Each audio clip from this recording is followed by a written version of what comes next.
अस्सलामुअलैकुम, welcome to doctor सैमीज clinic. आज हम रमजान के बेनिफिट्स के ऊपर बात करेंगे कि रमजान एक इबादत के साथ साथ एक डिटॉक्स प्रोसेस भी है। आज की वीडियो में हम देखेंगे कि रमजान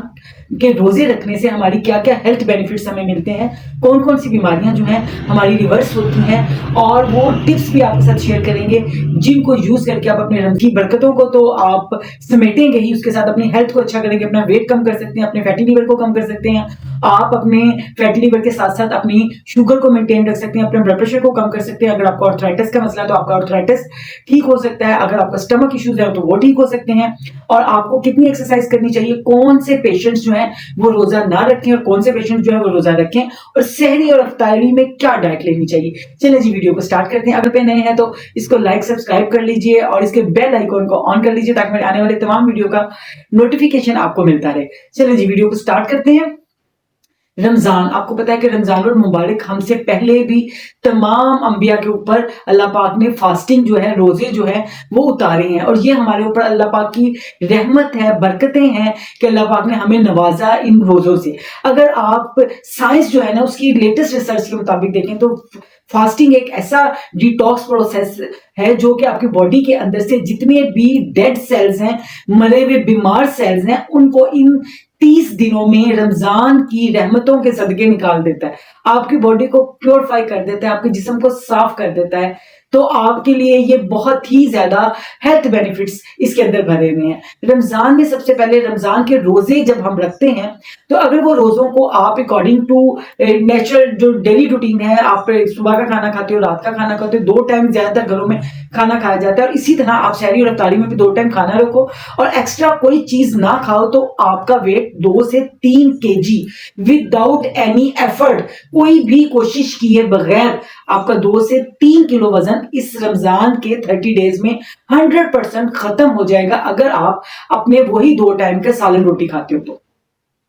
दूसरा इसका क्या हेल्थ बेनिफिट है आपको नजर आएगा, वो है अगर आप फैटी लीवर के पेशेंट हो, आपका जिगर जो है उसमें आपको लगता है गर्मी है, आपको भूख नहीं लगती है, भूख लग लेते हैं तो खाना हजम नहीं होता है, डकार आते हैं, आपका दिल में घबराहट सी रहती है, नींद ठीक नहीं आती है, तो आपने अल्ट्रासाउंड करवाया और आपको पता चला कि आपको फैटी लीवर है, तो फैटी लीवर भी ग्रेड 1 का है, ग्रेड 2 का है। तो अगर आप रमजानुल मुबारक के मुबारक महीने में पकोड़े, समोसे, स्प्रिंग रोल, तली हुई फ्राइड चीजों को नहीं खाएंगे, सादा रोटी सालन खाएंगे, तो आपका फैटी लीवर भी ठीक होगा और आपके लीवर के एंजाइम्स अपना ज्यादा अच्छा काम कर सकेंगे और लीवर पहले से ज्यादा हेल्दी हो जाएगा। उसके बाद क्योंकि इसमें आपका स्टमक गट हेल्थ बहुत अच्छी होती है, अगर आप गट हेल्थ आपकी ठीक नहीं है, आपका मेटाबॉलिक रेट ठीक नहीं है, आपको डाइजेशन का मसला है, आपको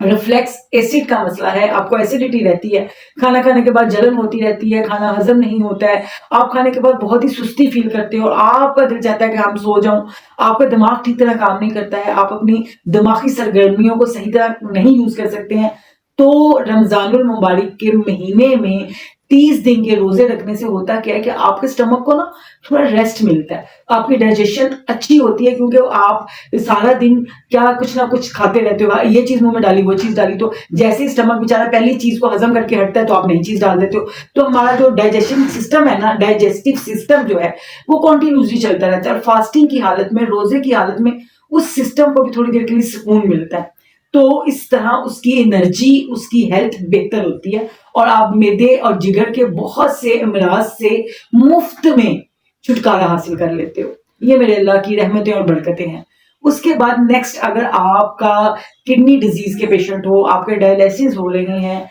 या अल्लाह रहम करे आपको क्रॉनिक किडनी डिजीज है, और वो भी आप रोजों में आपकी जो किडनी डिजीज है वो भी क्योर होंगी, क्योंकि गुर्दों को भी थोड़ा रेस्ट करने का मौका मिलता है, सारा दिन वो आपके पानी को में से, आपके लिक्विड्स में से चीजों को फिल्टर करता रहता है, रोजे की हालत में उसको ये बेहतरी फील होती है। और हमारे जो न्यूरॉन्स हैं जो हमारी बॉडी में मैसेंजर का काम करते हैं, हमारे न्यूरॉन्स की जो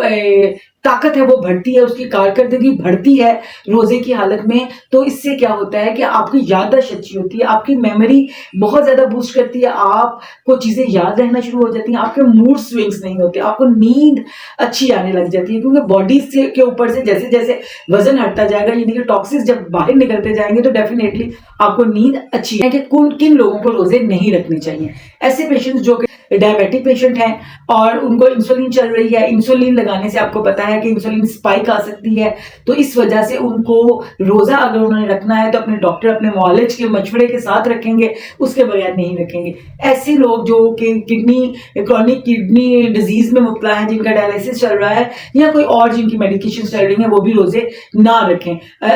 जो कैंसर के पेशेंट्स हैं, जिनकी कैंसर में कीमोथेरेपी चल रही है या हाई मेडिसिन चल रही हैं, वो भी रोजों से अवॉइड करें। और वो जो औरतें बच्चों को दूध पिलाती हैं और जो हामला औरतें हैं, उनके लिए भी ये रुखसत है, उनको ये रियायत दी है अल्लाह पाक ने कि वो भी इन रोजों को जो है वो छोड़ सकती हैं, उनके लिए रियायत है। और बाद में अगर प्रेग्नेंट औरत है तो वो अपना बच्चा पैदा करने के बाद में अपने रोजों की गिनती को पूरा कर सकता है। और बाकी जो क्रॉनिक केस थे, जिसमें डायबिटिक पेशेंट है, जिसमें लीवर के पेशेंट्स हैं, जिसमें किडनी के पेशेंट है, वो भी अपने रोजों को बाद में ठीक होने के बाद पूरा कर सकते हैं। या किसी भी अपने जो दीनी आपके मुअल्लम हैं, उनसे आप पूछ सकते हैं कि उसका बाद में आप क्या करें, आप उसका हदिया दे दें या उसको आप बाद में कज़ाई दें। तो ये आप अपने किसी दीनी मुअल्लम से पूछ के अपने रोजों को बाद में रख सकते हैं। उसके बाद रोजे जो है ना, अब लास्ट क्वेश्चन आता है कि आपके रोजों में आपकी सहरी और अफ्तारी क्या होनी चाहिए। सहरी और अफ्तारी में एक तो आप बहुत ज्यादा पानी ना पिया करें,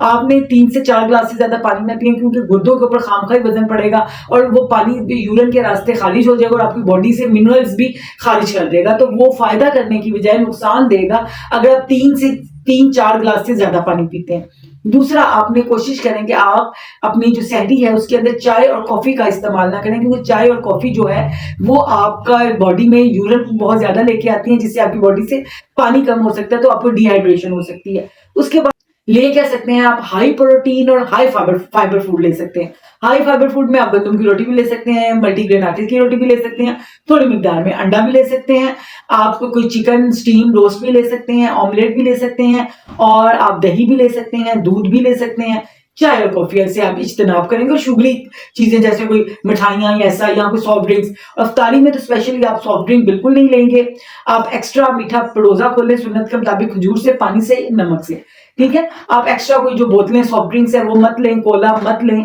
आप कोई जूसीस मत लें अफ्तारी के बाद, आपको कोई बहुत ज्यादा मीठी और बहुत ज्यादा तली चीजें मत लें, जो कि आपकी बॉडी की डाइजेशन को खराब करेगा, सुस्ती आपके अंदर पैदा करेगा और आपको नमाज से दूर करेगा। तो आपको पता है कि रमजानुल मुबारक जो है वो इबादत का महीना है, और ये इबादत करने के लिए, एक्टिव करने के लिए हमें थोड़ा खाना है। तो थोड़ा खाइए, सेहतमंद रहिए, अपनी बीमारियों को रिवर्स कीजिए और रमजान की खूब खूब इबादत कीजिए। अल्लाह पाक आपकी तमाम इबादत को कबूल करे, आपको और आपकी फैमिली को सेहत तंदुरुस्ती दे, बीमारी और नजरे बद, नजरे प्यार, नजरे हसद से बचाए। तो मिलते हैं इंशाल्लाह नेक्स्ट वीडियो में नेक्स्ट टॉपिक के साथ। तब तक के लिए अल्लाह हाफिज। पाकिस्तान जिंदाबाद।